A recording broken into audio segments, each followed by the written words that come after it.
You're listening to the N2K Space Network.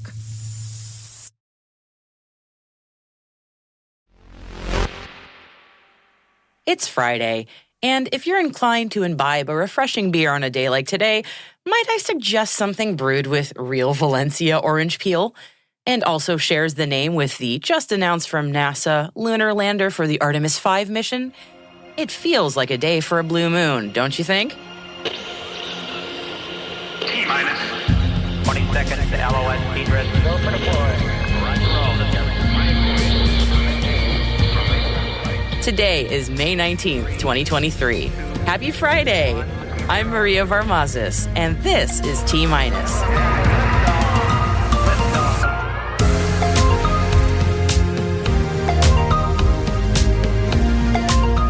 Blue Moon, we see you standing with friends. CAPSTONE hits some milestones. SpiderOak gets another funding round. RPS in space is getting smaller. A wooden satellite. Yes, you heard that right. And for our interview today, T-minus executive producer Brandon Karp speaks with senior analyst Namrata Goswami about India's space policy and moves towards commercial space. Stay with us.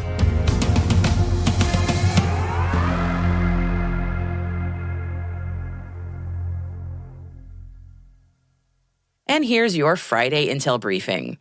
And no, they haven't sponsored the show, although, feel free to give us a ring, Molson Coors. Blue Moon is the name of the lander for NASA's Artemis 5 mission, which is slated for early 2030. And as the name implies, Blue Moon is going to be made by a team led by Blue Origin. And the team partners include Lockheed Martin, Draper, Boeing, Astrobotic, and Honeybee. For Artemis 5, the NASA SLS will launch 4 astronauts aboard the Orion capsule to lunar orbit.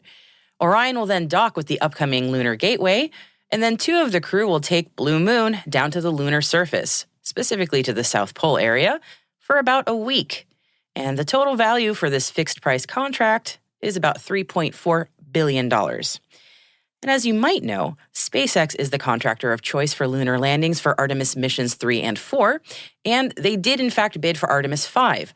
But during NASA's announcement of this second lunar lander mission this morning, some key phrases came up when talking about why NASA went with someone else. Competition and a more diversified industrial base to advance innovation. And speaking of NASA, I don't know about you, but I'd been a little nervous about the progress of the Cislunar Autonomous Positioning System Technology Operations and Navigation Experiment, otherwise known as CAPSTONE program. Back in February, there'd been a comms blackout for about 11 days, where, like a cranky toddler, CAPSTONE just wasn't listening to anybody. And thankfully, after snacks and a reboot, CAPSTONE got back into good behavior. And as of yesterday, NASA has now announced a mission success for this CubeSat, which is going to have a unique role to play for the Lunar Gateway.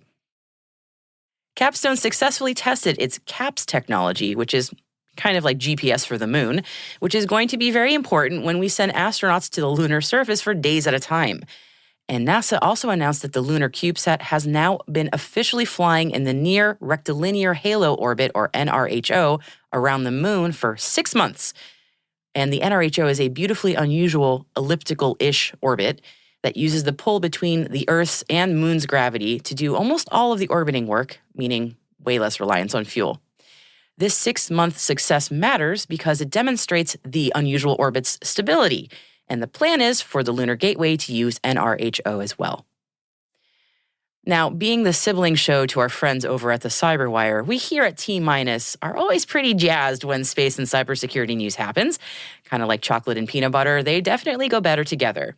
And yesterday we learned that SpiderOak, which does cybersecurity for satellites, got another investment round, just a few months after their $16.4 million Series C back in January. This latest round came with support from Accenture Ventures, Raytheon Technologies RTX Ventures, and Stellar Ventures. The new funding will help extend SpiderOak's Orbit Secure software from onboard the satellites to the ground stations now, providing end-to-end security for satellite data. The company also plans to further develop its work in securing satellite communications in the ever-crowded low Earth orbit, or LEO, especially for national defense applications. And a neat project announcement from the Canadian Space Agency, which has just tapped Canadian Nuclear Laboratories, or CNL, to develop and test multi-purpose materials that can better withstand the harshness of space and, more importantly, better protect the humans and equipment within spacecraft, making long-term travel in space a lot safer for astronauts. Extreme temperature flux, bombardment from cosmic radiation and solar events, secondary radiation from neutrons and gamma rays, and the mechanical stress of launch, these are always challenges for material sciences. And CNL says they're working on a nanocomposite material that is up to the task.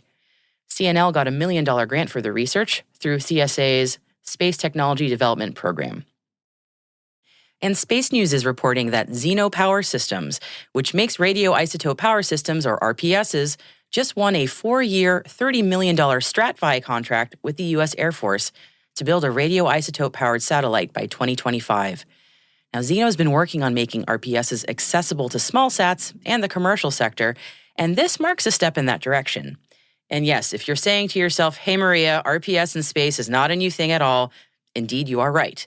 In fact, NASA's Voyager 1 and 2 are still kicking as they go interstellar because they are powered by RPSs, as are New Horizons and Curiosity and Perseverance on Mars. NASA has a proud history of using RPS for its spacecraft, but scaling RPS down and making it accessible to missions that aren't, NASA, has been a challenge. This grant to Xeno is an interesting step in making RPS more accessible to more kinds of space missions, especially for military applications, so one to watch there. Satellite tech is going pre-industrial. A joint team from Kyoto University and Sumitomo Forestry in Japan have found that wood maintains its durability in the harsh conditions of space after a 10-month experiment on board the ISS. This discovery brings us one step closer to building satellites out of wood. Yes, the same stuff that trees are made out of.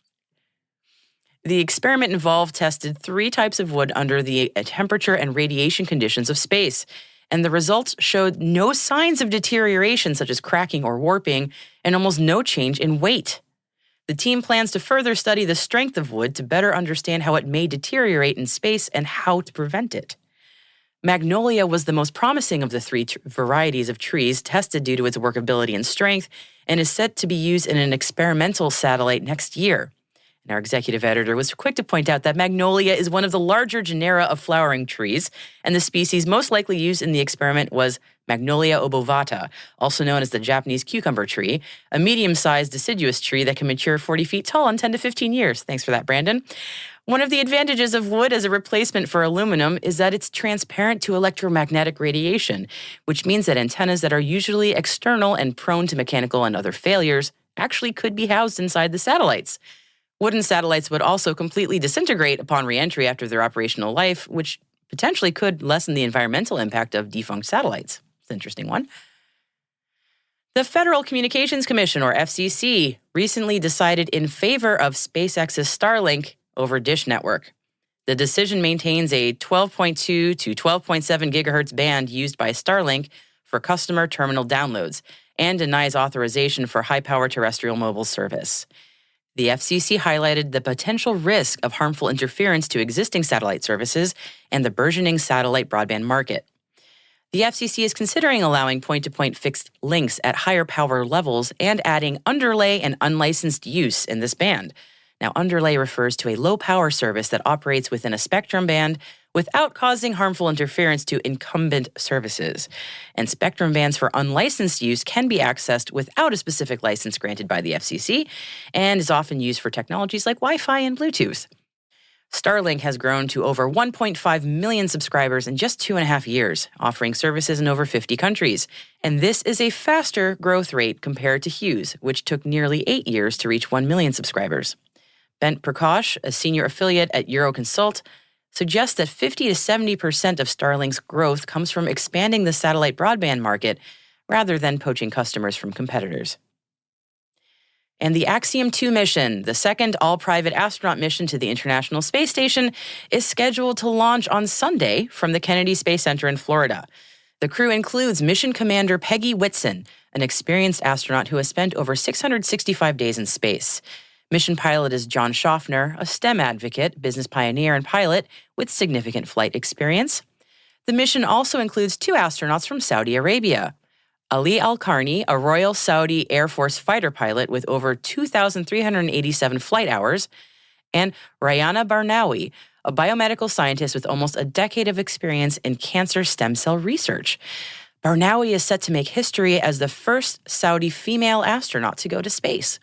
And we wish the Axiom 2 crew fair solar winds and following celestial seas.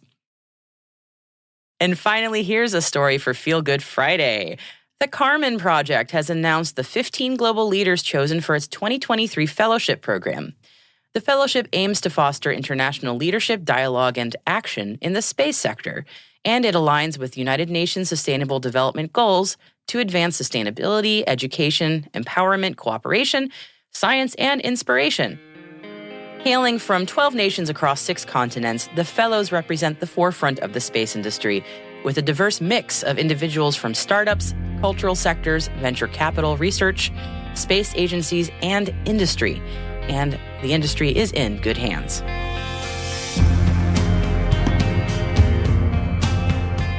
And that's it for our Intel briefing for today. And hey, T-Minus crew, make sure you tune in tomorrow for T-Minus Deep Space, our show for extended interviews, special editions, and deep dives with some of the most influential professionals in the space industry. Now, tomorrow we have Namrata Goswami talking about India's space policy and moves towards commercial space. Make sure you check it out while you're mowing the lawn, grocery shopping, folding laundry, driving your kids to the game. You don't want to miss it.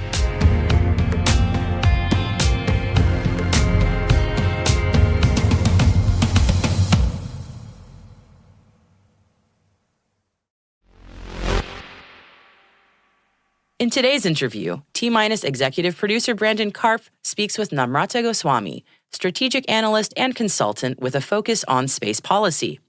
Namrata walks us through recent developments in India's space policy, including India's decision to introduce its first official space policy, which emphasizes the privatization of the entire space ecosystem, with a particular focus on the civil sector. They also discuss the implications of this shift, including the potential impact on India's military capabilities and its aspirations to increase its contribution to the global space economy. Here's the conversation with Namrata Goswami. If you look at the current state of India's space policy, just this year, India came up with an official space policy for the first time, actually, for India since it established a space program in 1969. So the current focus is to privatize the entire space ecosystem. So does that cover both civil as well as military capabilities? It covers more civil as of today. So if you look at the space policy, it focuses a lot on privatizing the civilian component, which is the Indian Space Research Organization component. If you think about the military space capability, which includes the Defense Research Development Organization, that will still remain a government-funded program. But importantly, last year, the Prime Minister of India, Narendra Modi, put out a call, 27 list of items that was included, which included communications, navigation, construction of satellites, construction of intelligence, surveillance, reconnaissance capability. And he actually called out for the commercial space sector to contribute to that particular defense capability. So I would say that in the next 5 years, you will also see growing privatization of building capability for India's military structure. It hasn't happened as yet. Why are we seeing these changes in the privatization happening today? I think India woke up to the privatization of space capability when it saw what happened in the US ecosystem in 2015. So in 2015, December, Blue Origin and SpaceX launched reusable rockets, suborbital and orbital, and also the growing privatization since then, which was supported by US space policy, which included commercial orbital transportation system, commercial crew, commercial cargo, public-private partnership. And what happened because of that was that the contribution to the space economy from the US private sector was very, very high. So since 2015, the consequence of that is that India's space ecosystem started introspecting and arguing that India's contribution to the global space economy is about 1% at that time and including today. And the ambition is to scale it up to about 9% by 2030. And by 2030, the global economy will be $1 trillion. Today, it's about 400 billion. Actual institutional change that actually was brought about by the Indian government occurred around 2019 when they established the New Space India Limited. And this also means that the Indian private ecosystem is getting mature. And so the shift happened since 2019. And today, I think because there was a big push from the private space sector that for India to be able to thrive in the global space economy, it needs to privatize, it needs to create regulation that supports that kind of privatization. And more importantly, it needs to establish institutions within India that supports that particular change. So that's the context of why this change has been brought about. It's been in the making for 5 years, and today you see an end result of that with the Indian space policy. Got it. So it sounds a bit like global competition and economic development as two of the driving factors. Is national security a consideration here as well? National security is a big consideration because if you look at the drivers for India's space program overall, one includes economic development, two includes contribution to India's regional leadership, that by which I mean using space for diplomatic purposes. And the final driver is national security. And India woke up to that particular aspect in 2007 when China tested an anti-satellite weapon, by which China showcased to India that India's space capability can be destroyed if there is an escalation in conflict. And as you know, India-China has border disputes, territorial disputes. And so, national security is a big part. India has taken decisions to establish its military space capability, including testing an anti-satellite weapon in 2019. Interestingly, the space policy itself does not talk about the development of national security. And to understand that, you have to go beyond the Indian official space policy. You have to see that the Indian Prime Minister talked about the development of space power when India tested its anti-satellite weapon. And then last year, as I said, called out for the development of defense space capability. And then in 2019, India established a defense space agency, very similar to the United States Space Force under the Indian Air Force. And so, yes, to answer your question, national security is playing a key contributing factor in India's development of space power. Since these recent developments, have we seen a reaction or a response from the other key players in the international order? I'm thinking, of course, the U.S., China, the EU, even Japan. I think if you look at how, for example, the U.S., let's take the U.S., European Union, and Japan. So India, U.S., Japan, and Australia are part of the quadrilateral security dialogue that has now included space collaboration and building of space capability. So you can see that this particular push for privatization is also going to help India in contributing to the regional level and the global level of space situational awareness, space domain awareness, as well as launching. So, and from the US side, you see that just recently, India and the US had a very high-level space dialogue in which the Indian Space Research Organization chairperson and the NASA administrator were present, and both agreed again to collaborate in key technologies. One is space, and in space, concepts like quantum computing, India's contribution to lunar space development and space situational awareness were included. So you see that there is a response to that kind of privatization. And then finally, from Japan's side, just focus critically on Japan. Japan-India already has deep space collaboration. India and Japan are going to the moon together, I think in 2025, to the south pole of the moon, with a resource prospector as well. And then India, Japan are also key collaborators in terms of ensuring that the Indo-Pacific remains free and open, and space has been included. But in the final analysis, I'll say that if you think about one of the key developments in the space policy document itself, for the first time, India has made a position very clear about the utilization of space resources, right? So the Outer Space Treaty says that you cannot appropriate, you cannot claim sovereignty, but does not stop utilization. So the Indian position is very clear now that if an Indian citizen or an Indian company is able to go and extract resources, for example, say, on the south pole of the moon, Indian space policy will support that particular company to keep those resources, own it, and profit from it. Now, this position is very similar with the US Commercial Space Launch Competitive Act, Japan's space mining law, and Luxembourg's space mining law as well. So you can see that India is signaling that it has similar perspective when it comes to space resources with the United States and Japan and Luxembourg, which means that collaboration in the future in this key strategic technology will become much more feasible. So sort of clarifying to the private sector that they will be backed up by the state itself when it comes to those technologies and potential future business models. Is that kind of the through line there? Yes, that's exactly the thrust of the space policy. So because there was critique that India's space policy and regulations were not clear, and also what is critical, Brandon, is that the Indian space policy document enables private direct investment in space development and capability, which means it is signaling to, for example, hypothetically to the United States investor community that India's space private sector is now open for foreign direct investment, which is again an amazing development because India, after all, has some of the most advanced space launch capability and can also do it very cost effectively, right? The manufacturing of a rocket in India is much cheaper than, say, in the United States. So there you see signaling again happening. Do we see investors, foreign investors coming in, local investors building up their capabilities? Do we see businesses ramping up to take advantage of these new opportunities?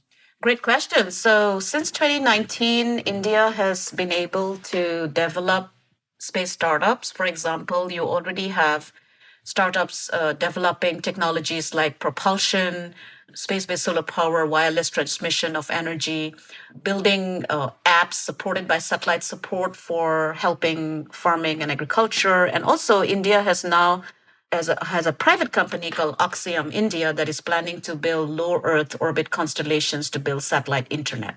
So since the shift in 2019, and I went to do field work in India in 2017, where the biggest complaint of the new space startup companies was that because of a lack of clear demarcation of responsibility and institutions, the investment climate was slow. But now with clarification, with the Indian government putting funding for developing their space startups, I see a scaling up. The official space policy came out last month, so it'll take us a little bit of time to see what impact it has in terms of foreign direct investment. But if I think about the other economies that India had opened up, for example, information technology, you see that the moment India took a decision to have foreign direct investment, the investment scaled up, right? So I would see a similar trajectory, but we'll have to give it a year or two to see the impact of that. Maybe we can revisit in a year or two and kind of do a reassessment once the engines have fully revved and taken off. Well, Namrata Goswami, thank you so much for joining me today. Thank you for having me.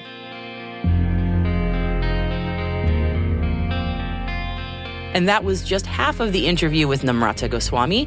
As we often do, we'll be publishing the conversation in full tomorrow on our special Saturday edition, which we call T- Deep Space.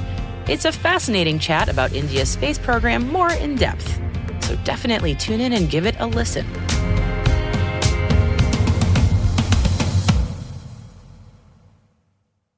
We'll be right back. And we're back. And if we're going to be sending humans on long-duration missions in space or on Mars, they're going to need plenty of grub to keep them fueled. One cannot survive on Tang and dehydrated ice cream alone, though heaven knows some folks have tried. And while Matt Damon may have grown potatoes on Mars, that's still science fiction, guys. A long-term solution, as in for years, not weeks or months, for feeding astronauts is a genuinely pressing and tricky problem. And back in 2021, NASA and the Canadian Space Agency started the Deep Space Food Challenge to get some creative ideas into the mix. And since 2021, 300 teams from 32 countries have participated in this challenge, and there have been 2 phases and funding rounds to this contest. They're small-scale concepts for the most part. And this weekend, NASA and the CSA will be announcing who will be moving on to the final round to see if their ideas can hold up at scale. The overall winners will be named next April, and each winner will be awarded $1 million to help develop their technology. The proposals from the Phase 2 finalists are really fascinatingly creative.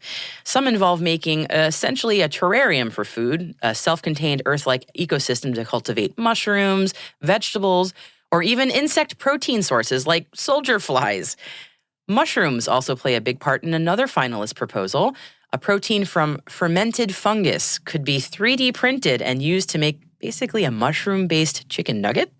And another proposal is to, and I mean this genuinely, repurpose the CO2 in astronaut breath to produce alcohol, basically a CO2 vodka, which is useful for seed germination, if I remember that gardening hack.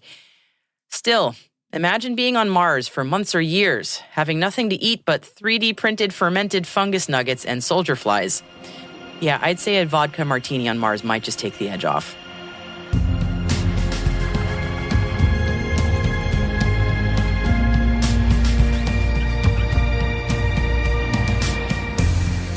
We started the show with a beer and ended with a martini. Yeah, it's definitely Friday. And that's it for T-Minus for Friday, May 19th, 2023. For additional resources from today's report, check out our show notes at space.n2k.com.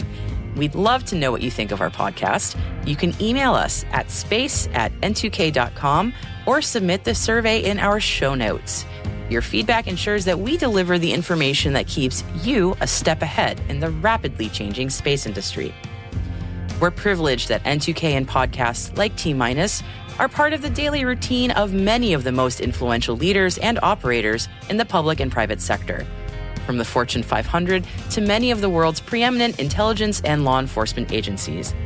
N2K Strategic Workforce Intelligence optimizes the value of your biggest investment, your people. We make you smarter about your team while making your team smarter. Learn more at n2k.com. This episode was produced by Alice Carruth, mixing by Elliot Peltzman and Trey Hester, with original music and sound design by Elliot Peltzman. Our executive producer is Brandon Karpf. Our chief intelligence officer is Eric Tillman. And I'm Maria Varmazes. Have a wonderful weekend.